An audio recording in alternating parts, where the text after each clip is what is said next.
മഴത്തോട് മുമ്പേയുടെ പുതിയൊരു എപ്പിസോഡിലേക്ക് എല്ലാവർക്കും സ്വാഗതം. അങ്ങനെ നമ്മുടെ ഗംഗാധര മേനോൻ ബബിതയോടും രോഹിത്തിനോടും സംസാരിക്കുകയാണ്. എന്താ നിങ്ങളുടെ പ്ലാനിങ്, എന്താ നിങ്ങളുടെ ഉദ്ദേശം, ഇനി മുന്നോട്ട് എങ്ങനെയൊക്കെയാണ് എന്നൊക്കെ ചോദിക്കുന്ന സമയത്ത് അവർ പഠനത്തെക്കുറിച്ചാണ് ചോദിക്കുന്നത് എന്ന് കരുതിയിട്ട് തൻ്റെ കോളേജിനെ കുറിച്ചും പഠിത്തത്തെക്കുറിച്ചൊക്കെ പറയുന്നുണ്ട്. അപ്പോൾ ആ സമയത്ത് ഗംഗേട്ടൻ പറയുന്നുണ്ട്, അതല്ല ഞാൻ ചോദിച്ചത്, നിങ്ങൾ ഇവിടെ തന്നെ ഇങ്ങനെ നിൽക്കാനാണോ പ്ലാന്, നിങ്ങൾ കടപ്പാട്ടൂരിലേക്ക് തിരിച്ചു പോകുന്നില്ലേ എന്നൊക്കെ ചോദിക്കുകയാണ്. അപ്പോൾ ആ സമയത്ത് രോഹിത് ചോദിക്കുന്നുണ്ട്, അതിന് കടപ്പാട്ടൂരിൽ ഞങ്ങൾക്ക് ആരാ ഉള്ളത്, ഞങ്ങൾക്ക് ആരുമില്ലല്ലോ എന്നൊക്കെ പറയുന്ന സമയത്ത് ഗംഗേട്ടൻ ചോദിക്കുന്നുണ്ട്, അതെന്താ കടപ്പാട്ടൂരിൽ നിങ്ങൾക്ക് ആരുമില്ലേ, നിങ്ങളുടെ അച്ഛനില്ലേ അവിടെ എന്നൊക്കെ ചോദിക്കുകയാണ്. അപ്പം ആ സമയത്ത് രോഹിത് പറയുന്നുണ്ട്, അച്ഛനുള്ളതും ഇല്ലാത്തതും കണക്കാണ്, അച്ഛനിപ്പോൾ അലീനയല്ലേ വലുത്, ഞങ്ങളൊന്നല്ലല്ലോ വലുത് എന്നൊക്കെ ഇങ്ങനെ മറുപടി കൊടുക്കുകയാണ്. അപ്പോൾ ആ സമയത്ത് അലീനയെ പിന്നെ ഒരച്ഛൻ സ്നേഹിക്കാതിരിക്കുക, അച്ഛൻ്റെ മകളല്ലേ, അപ്പോൾ പിന്നെ സ്നേഹിക്കാതിരിക്കാൻ പറ്റുമോ, നിങ്ങൾ പോലെ തന്നെ അവളെയും സ്നേഹിക്കേണ്ടേ എന്നൊക്കെ പറയുന്നുണ്ട്. അപ്പോൾ ആ സമയത്ത് പറയുന്നുണ്ട്, അലീനയെ ഞങ്ങൾക്ക് കാണുന്നത് പോലും വെറുപ്പാണ്, അവൾ വന്നതിന് ശേഷമാണ് ഞങ്ങൾ കുടുംബം ഇങ്ങനെ ശിഥിലമായത്,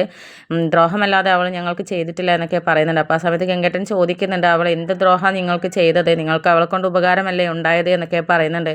അപ്പോൾ ആ സമയത്ത് രോഹിത് പറയുകയാണ്, അവളെ കൊണ്ടുള്ള തൽക്കാലം ഉപകാരം ഞങ്ങൾക്ക് വേണ്ട, അവൾ അവിടെ നിന്ന് പോയതിന് ശേഷം ഞങ്ങൾ ഇനി തിരിച്ച് അങ്ങോട്ടേക്ക് പോവുകയുള്ളൂ, അല്ലാതെ ഞങ്ങൾ പോവില്ല, അവളെ അവിടെ നിന്ന് മാറ്റി താമസിച്ചോട്ടെ, മറ്റേതെങ്കിലും സ്ഥലത്ത് താമസിപ്പിക്കാമല്ലോ എന്നൊക്കെ ഇങ്ങനെ പറയുന്നുണ്ട്. അപ്പോൾ ആ സമയത്ത് അതൊന്നും എന്തായാലും നടക്കുന്ന കാര്യമല്ല, നിങ്ങളെന്തായാലും വേഗം തിരിച്ചു പോകണം, ഇവിടെ ഇങ്ങനെ നിൽക്കാൻ പറ്റത്തില്ല, ഇത് നിങ്ങളുടെ വീടല്ല, എന്നായാലും നിങ്ങൾ പോകേണ്ടതല്ലേ എന്നൊക്കെ പറയുന്നുണ്ട്. അപ്പോൾ ആ സമയത്ത് ഗംഗേട്ടന് നമ്മുടെ ശിവശങ്കരനോട് ചോദിക്കുന്നുണ്ട്, ഇവർക്ക് ഇവിടെ നിൽക്കണമെന്നാണ് പറയുന്നത്, എന്തായാലും അടുത്ത 5 വർഷത്തേക്ക് അലീനയെ അവിടെ നിന്ന് നമ്മുടെ ബാലചന്ദ്രൻ അലീനയെ പറഞ്ഞയക്കുന്ന ലക്ഷണമൊന്നുമില്ല, അവൾ അവിടെ കാണും, അപ്പോൾ 5 വർഷം ഇവരെ നോക്കാനും പഠിപ്പിക്കാനും നിന്നെക്കൊണ്ട് സാധിക്കുമോ എന്നൊക്കെ ഇങ്ങനെ ഗംഗേട്ടൻ ശിവശങ്കരനോട് ചോദിക്കുന്നുണ്ട്. അപ്പോൾ ആ സമയത്ത് അതൊന്നും എന്നെക്കൊണ്ട് നടക്കത്തില്ല എന്ന് ശിവശങ്കരൻ മറുപടി കൊടുക്കുകയാണ്.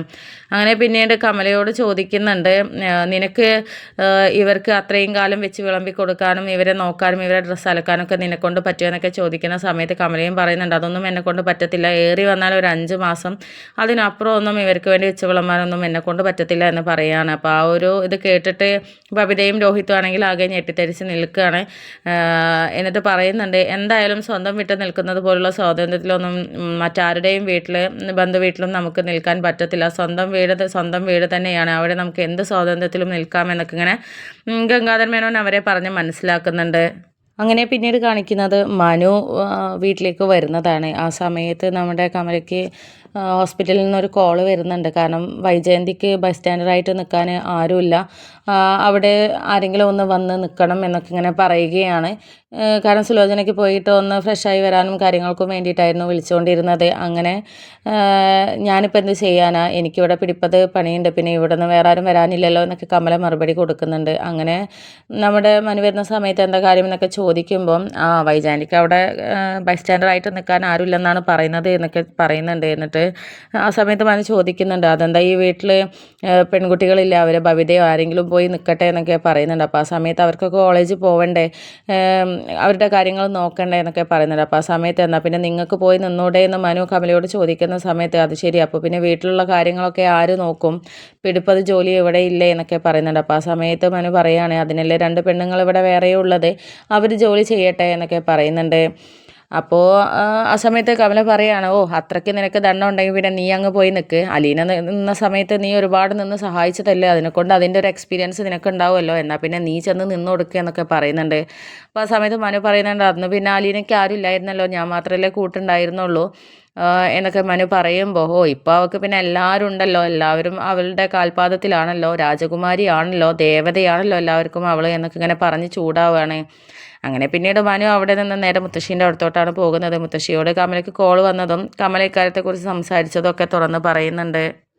ഇതൊക്കെ കേട്ടിട്ട് മുത്തശ്ശി അങ്ങനെ നോക്കി നിൽക്കുകയാണ്. അങ്ങനെ പിന്നീട് മുത്തശ്ശീൻ്റെ ഓരോ സങ്കടങ്ങളൊക്കെ മനസ്സിലാക്കിയിട്ട് കടപ്പാട്ടൂരിലോട്ട് തിരിച്ചു പോകണം മുത്തശ്ശിക്ക് എന്നൊക്കെ ഇങ്ങനെ മനു ചോദിക്കുന്നുണ്ട്. അപ്പോൾ ആ സമയത്ത് എങ്ങനെ പോകാനാണ്, അവിടെ വൈജയന്തി ഇല്ലല്ലോ, വൈജയന്തി ഇല്ലാതെ എങ്ങനെ പോകാനാണ് എന്നൊക്കെ ചോദിക്കുകയാണ്. അപ്പോൾ ആ സമയത്ത് വൈജയന്തി ആയിരുന്നു മുത്തശ്ശിയെ നോക്കിയിരുന്നത്, അനിലെ അല്ലേ എന്നൊക്കെ ഇങ്ങനെ പറയുന്നുണ്ട് മനു. അപ്പോൾ ആ സമയത്ത് മുത്തശ്ശി പറയുന്നുണ്ട്, അവൾക്കിപ്പോൾ എന്നോട് ദേഷ്യമായിരിക്കും, കാരണം ഞാൻ കുറച്ച് വൈജയന്തിയുടെ ഭാഗത്ത് നിന്ന് സംസാരിച്ചതല്ലേ എന്നൊക്കെ പറയുന്നുണ്ട്. അപ്പോൾ ആ സമയത്ത് മനു പറയുന്നുണ്ട്, അത് പിന്നെ അമ്മമാർ മക്കളുടെ കൂടെ നിന്ന് സംസാരിക്കുമല്ലോ, അലീന എന്തായാലും ആ ടൈപ്പ് ആളല്ല, മുത്തശ്ശിയോട് എപ്പോഴും ഇഷ്ടമേ ഉണ്ടാവുകയുള്ളൂ, പിന്നെ അങ്കിളിൻ്റെ കാര്യം, അങ്കിൾ ആണെന്നുണ്ടെങ്കിൽ മുത്തശ്ശിയോട് എതിർപ്പുള്ളതായിട്ടുള്ള എനിക്ക് തോന്നിയിട്ടില്ല, അങ്ങനെ ഒരു സംസാരത്തിൽ നിന്നും ഇതുവരെ വന്നിട്ടില്ല, അതും എനിക്ക് തോന്നിയിട്ടില്ല എന്നൊക്കെ ഇങ്ങനെ പറയുന്നുണ്ട്.